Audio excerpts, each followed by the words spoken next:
Good morning. It is Saturday.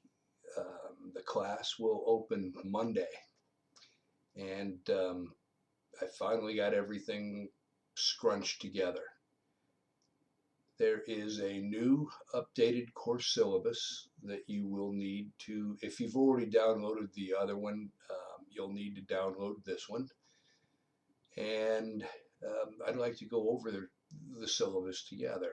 I tried to set this up to make it as easy as possible. Your class is 6 weeks long instead of 8 weeks. That's 25% of the course. And so um, I have cut chapters 10, 11, and 12. Three sections. You're going to have to bust tuchus in order to get all the reading done. You'll have a section every 2 weeks. But this is doable. I mean, usually you'd have the same work plus another chapter, so another section. So, at any rate, let's. You'll need to, go into D2L, and since you're watching this video, I'm sure you've been able to get into D2L. And let's see. Go to Table of Contents and click it. And here's what will come up: course information. You'll get the Spring Online Accelerated Bioethics Syllabus, second 8 weeks, coronavirus update. That's your syllabus. You'll see this video, some information about myself, and there's a short Monty Python's video called An Argument Clinic. It's an old one, but I think they do a good job of explaining exactly what an argument is, and just as importantly, what an argument isn't. You'll get the assignments if you click down, and there are instructions for the discussion board, instructions for examinations, instructions for cases for evaluation, instructions for the reading report, instructions for extra credit. I really believe that if you read your syllabus thoroughly and carefully and utilize D2L, it will answer 99.9% of the questions that you have. You're free to call me, text me, email me. My phone number is listed in the syllabus, and I encourage you to contact me. That being said, look over D2L first, because again, it will answer most of your questions. If an assignment is unclear, then by all means, give me a call. Let's see. Oh, the textbook. You all should have either the third or the fourth edition textbook by now. If you don't, the first 3 chapters are available for you. That's section 1. I have scanned them carefully. Now, it's the third edition of the textbook. So you're saying to yourself, oh my gosh, I've got the fourth edition and everything's listed for the third. I will add the fourth edition as soon as I can get in touch with somebody from Oxford University Press. I'm trying daily. It's quite frustrating. I just shifted to the fourth edition myself. That being said, there's not that much difference. So if you are using the fourth edition rather than the third, all that's different is the pagination, and they've added a few things so that could make you all order the fourth edition. But whatever edition you have, you should be all right. Well, don't have the first edition. I mean, you should probably have the whatever. I don't care. You'll be just fine. But at any rate, the first 4 chapters of the text are available to you. First 3 chapters. And let's see. That is the content section of the table of contents. Let's go ahead and look at the syllabus together.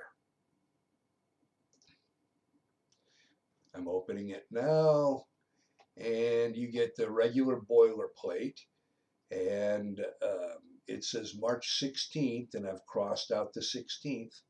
I haven't crossed it out, I've stricken through it, and I've changed it to the 30th. It was changed to the 22nd, now it's the 30th, through May 14th. Officially, I've set the class to end by the 9th. However, if you need all the way to the 14th, I've got nothing else to do, and probably neither do you, unless you are working. But even then, if you need the extra time, I am more than willing to, I can turn my grades in after the 14th. If you're done, I'll give you your final grade, but hey, you can have all that time, extra time. So you'll get a course description. I'm not going to read this. You can read this yourself. Of course, measurable course outcomes. There are 2 types, critical thinking and competencies. You demonstrate those things through the discussion board, through the writing assignments. They all have to be met. For me to cut parts of this class out, I did have to show that you will still meet all of these competency requirements. It talks about the textbook. You know, one thing it doesn't say is you're going to need a computer or a tablet, preferably a computer, and a good internet connection. Of course, you would have had to have that before all of this if you're taking an online class. Let's talk about assignments.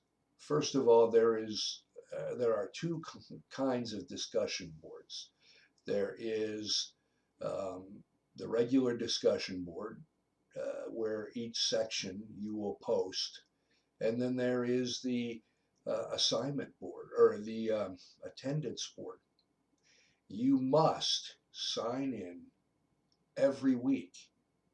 If you don't, you'll lose points, and you need to sign in during the week. You cannot go back and on the last week of the course sign in. It's not a difficult requirement. All you do is, say present. That's it. But if you don't sign in the first week, and if you do not read the syllabus and sign in and watch this video, I will drop you at the beginning of the second week. So do it. It's not hard. Sign in, watch this video, download and read the syllabus. But at any rate, discussion board, not the attendance board. The discussion board is worth 30 points, 30% of your grade. You have to begin at least 2 threads. A thread is starting an original post, something you found interesting from the class. I don't know what that would be. Only you would know. There are no requirements for formatting. There is no required length, but I'll say this, it needs to be intentional and thoughtful. I mean, you can't just type, oh, I totally agree with what she said. You need to put some thought into this, or I won't count it. That being said, this is how I grade the course discussions. I will go in, it'll close on a Saturday. I'll give you all of Sunday, and I'll grade it Monday, because there will be a number of students who will wait until the very last second to post. And I don't want you to have to stay up all night Saturday waiting for these people to post. So I'll let you read the posts on Sunday. I'll grade them on Monday. You may not make any posts after midnight on Saturday, but you may read them. And believe it or not, I could tell how many you read. every semester, some student will tell me, well, I read them all. And I'll say, no, you read, you know, 30 of 120. And they'll say, no, I read them all. You need to spend time reading them. If you just scroll through, the computer will not register that you've read them all. And you'll be able to tell on your computer. You scroll slowly and it'll give you credit, but you've got to read them. So at any rate, say there are 100 posts. What I do then is divide the 100 posts into 5. So here, 20 times 5 equals 100. So if you read 0 to 20, you get 0 points. If you read 21 through 40, you'll get 1 extra point. If you read, 41 to 60, 2 points, and so on, up to 4 points. So you do say you write 7 original posts. You're only going to get 2 points. 2 is all that's required, and 2 are all that I grade. I'll read them all, and I appreciate the students that go the extra mile because it's an online course and discussion is important. So 2 points for original postings. If you only make 1 original post, you only get 1 point.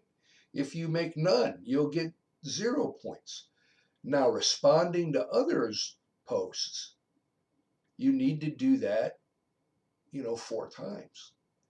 And if you do, that's 4 points. So there's 6 points total possible for, making posts. And then the extra 4 points comes from reading.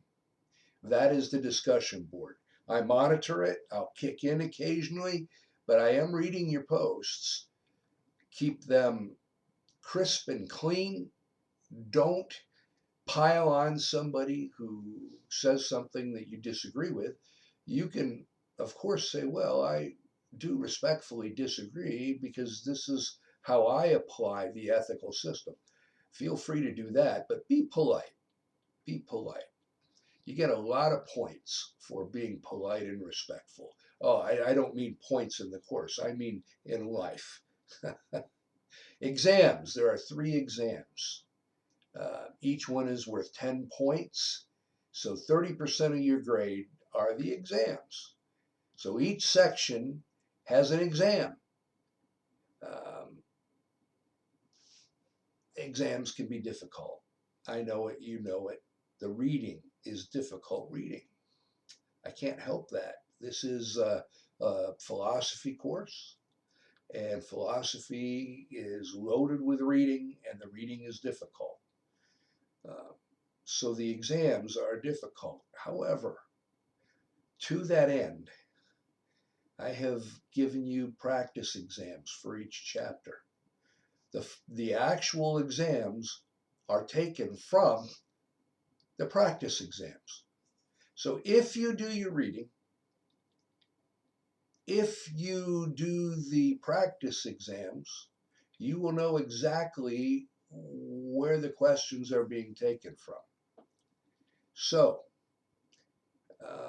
while the exams are difficult, I think I've been reasonable in giving you ways to be prepared for the test. The tests are open for 6 days. They open on Sunday night at midnight, which really is Monday, but and then they close Saturday night at midnight. And you have a full week to take them. And you don't need a proctor. This is an ethics style course, bioethics, and so don't cheat. It's an open book exam, but don't count on that. Study first. It is not an open note exam.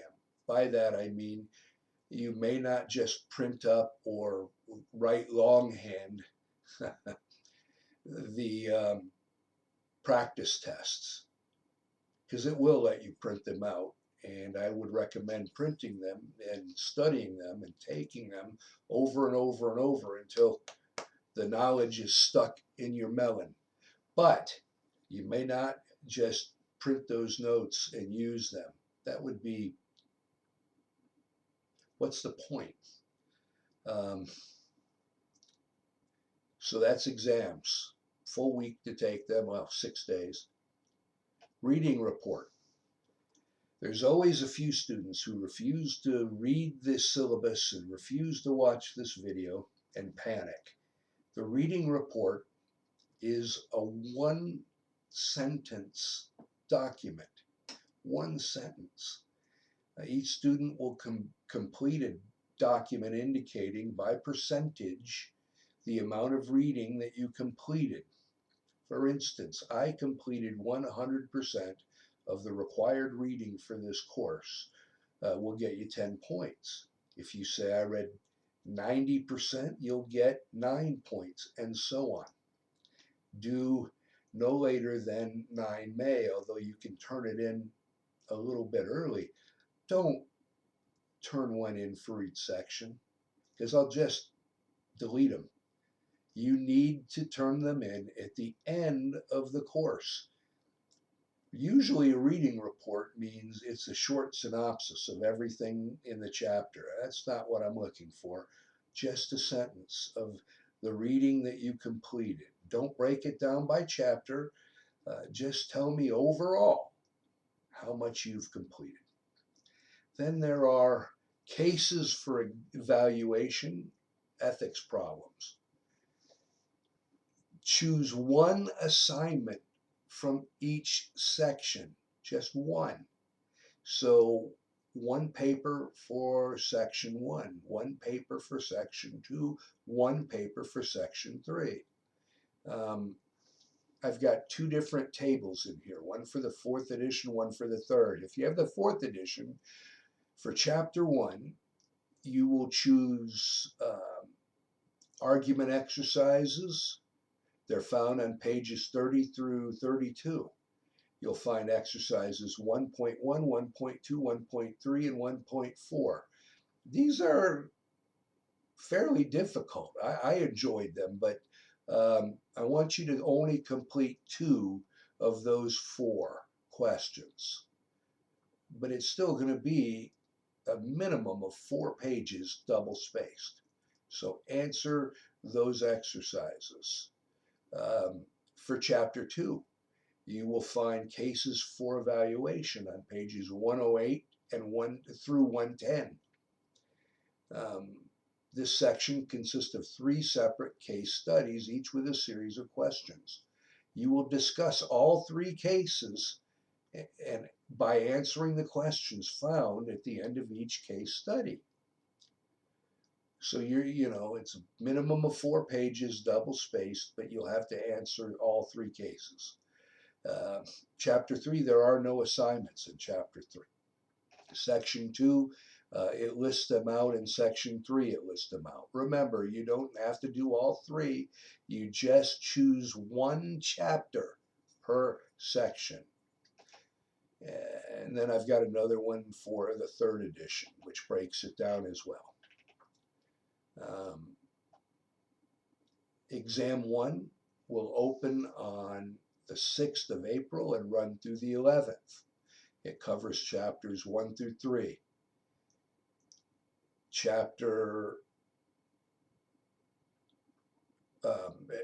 Exam 2, it's really early in the morning. 20 through 25 April. And 3 is 4 through 9 May. If you can't take a test during that time period, you need to let me know. Some people like to work ahead and get it done early. That's up to you. And then the reading assignment schedule. By the 11th of April, the student will have read chapters 1 through 3 and have completed the section 1 assignment. Additionally, all postings for the discussion board section 1 must be made and all postings must be read. Remember, I give you the 12th of April to actually finish all the reading, the late reading.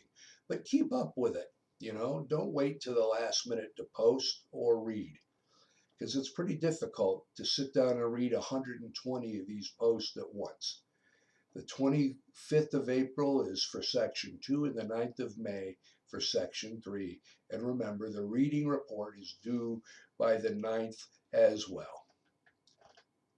If you fall a little behind, let me know, and I will maybe extend the date for you, but it won't be extended past the 14th, and I think you need and can do meet the course schedule.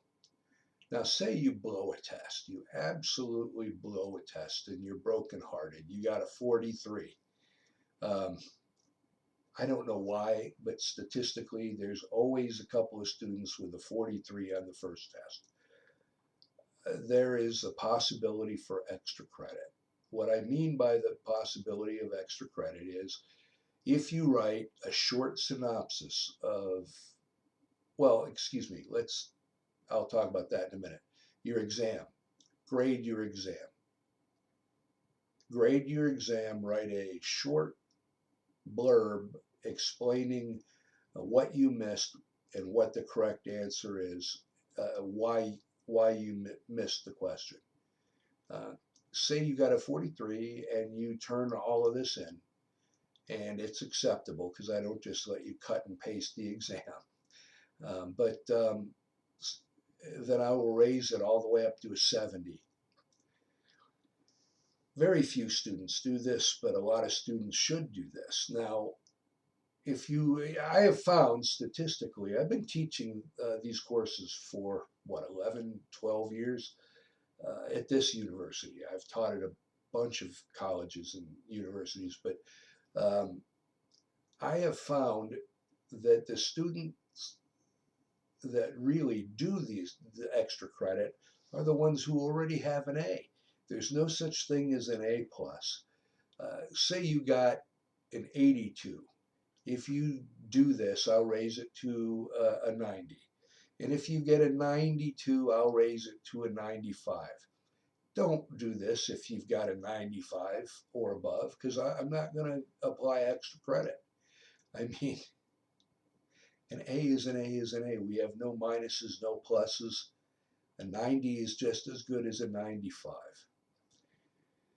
Then there is a 5-point bonus extra credit that if you do it, which is chapters 9, 10, and 11, if you write a short synopsis of those chapters, at least 4 pages though, minimum of 4 pages. When I say short, I mean it really should be a page and a half per chapter at least.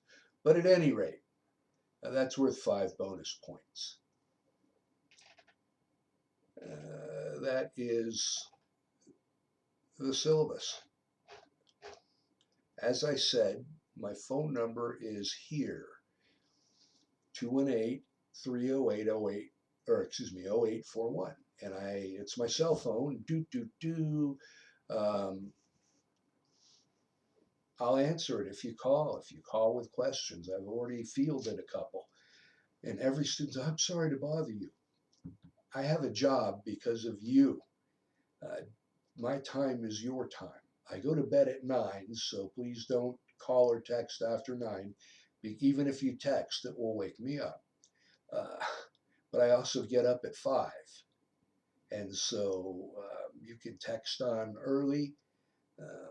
I would say don't call on Sunday from 8 o'clock up through 1 o'clock because I have another job other than teaching, and that I'm in the pulpit preaching during that time or teaching Sunday school, and so after 1. Although, who knows? Right now I'm just doing my stuff online for my church, so I guess I'll take a phone call up through Good Friday. Who knows? We may still be in mandatory stay at home at that point, but we'll just have to fall back and punt. So call me if you have a question. My time is your time. I really enjoy speaking with students. I prefer lecture to online because I like students. I like to spend time with students. There's a lot of reading in this course. I can't help that. But bear in mind that this is a freshman, sophomore level course. And so I don't expect you to master the reading, especially once you get past some of the beginning and it calls readings. They can be long, dry. I just expect you to read it. You don't have to read it 50 times, although for philosophy, usually you do have a couple of readings. Um, even when I read philosophy, I find that I read everything at least twice. But I don't expect you to be a master. Just read it. Read it. Um, Look at the PowerPoints. I'm going to be getting videos out. So when you are putting down your reading report, don't tell me, well, I read it, but I didn't understand it. So I'm only going to say I got an 8.5. Listen, if you just read it one time, I count that as reading it. I try to spoon feed you on some of the more difficult concepts. That's why I prefer the lecture courses. But one thing I'm seriously considering, I'm doing this for my lecture course that I had to convert. I'm going to use Zoom classrooms. And so my lecture course every Wednesday night will meet between 6 o'clock and 9 o'clock. And I'll just lecture from here. The Zoom program I'll be able to see each of you. You'll be able to talk, um, ask questions, whatever. I'm not, I've never done this for an online course. I usually do lectures and post them. Um, but I'm thinking of maybe doing a Zoom chat if you guys are interested in it. I'll need you to let me know. Send me an email saying, yeah, I think I would benefit from a Zoom classroom. I think, and when you're in the discussion boards, one thing that just drives me crazy is when the student just says, oh, the reading is so hard. The reading is terrible. The reading is boring. Hey, this is a 3-unit class. The reading is difficult. Everyone thinks that, oh, I'm a nursing major and so I don't care about my other classes. They're all supposed to be easy. Well, guess what? They're not. Um, but you can do this. You can get through this. I know it's more condensed, but I've cut an entire section out to help. So again, call me if you have any problems. Read the syllabus, watch this video, and go over D2L carefully. And you shouldn't have too many problems. Have a great day. I can't wait to start the course. Bye-bye.